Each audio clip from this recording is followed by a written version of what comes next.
La ideología de los talibanes es una mezcla del fundamentalismo islámico y costumbres pastunes. Los pastunes son una etnia que habita en Afganistán y Pakistán. La interpretación del Islam excluye la menor desviación de la ortodoxia, lo que quiere decir que excluye cualquier tipo de desviación que se tenga con los principios del Sharia.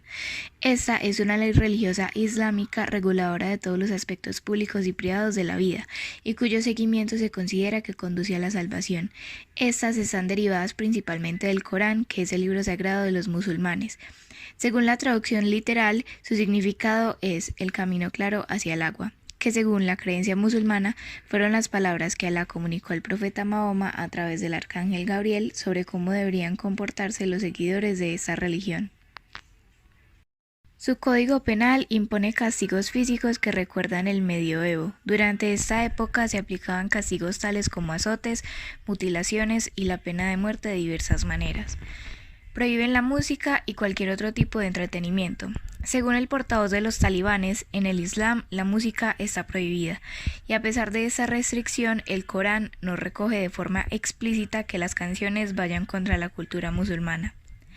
Apartan a las mujeres del espacio público y cuando les permiten acceder a él deben cubrir totalmente las formas de su cuerpo, desde la cabeza hasta los pies.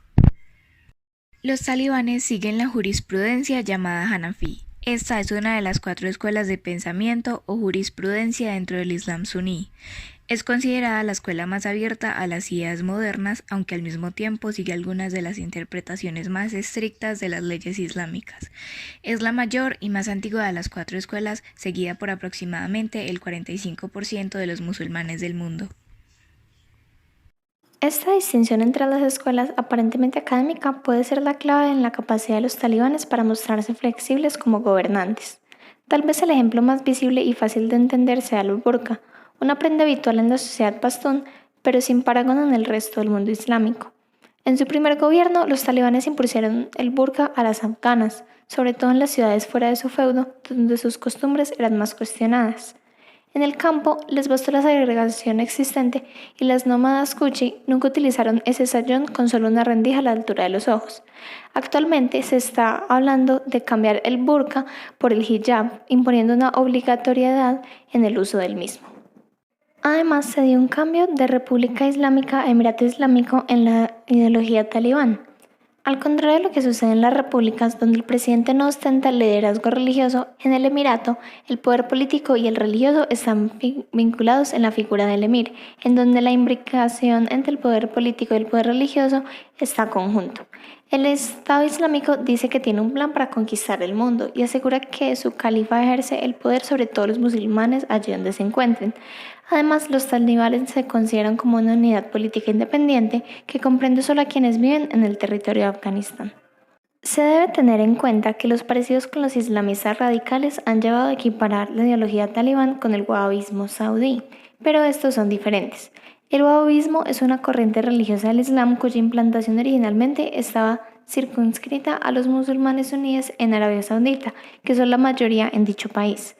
La teología wahabí es puritana y legalista en materias de fe y prácticas religiosas.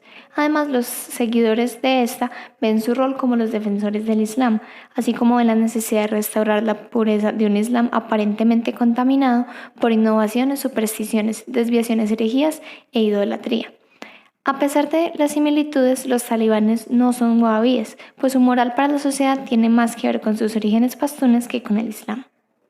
La ideología talibán también está basada en otras ideologías, siendo algunas de ellas el antiamericanismo, el cual se basa en el odio, oposición, repulsión y hostilidad hacia el gobierno estadounidense, el islamismo deobandi, el nacionalismo religioso, el pashtun-walí, el ultraconservadurismo, el cual es un término utilizado en ciencias políticas para la ubicación de aquellos postulados que van más allá del conservadurismo convencional, para entrar derechamente en el sector del espectro político que recibe algunas líneas políticas y postulados radicales pertenecientes a la extrema derecha o derecha alternativa, como puede ser en el caso del presidente de Brasil, Jair Bolsonaro, al igual que el anticomunismo y el fundamentalismo islámico. A pesar de que estas ideologías y sus características no todas estén presentes dentro de la ideología talibán, han sido la base para la creación del mismo y los fundamentos bases de la ideología de estas personas.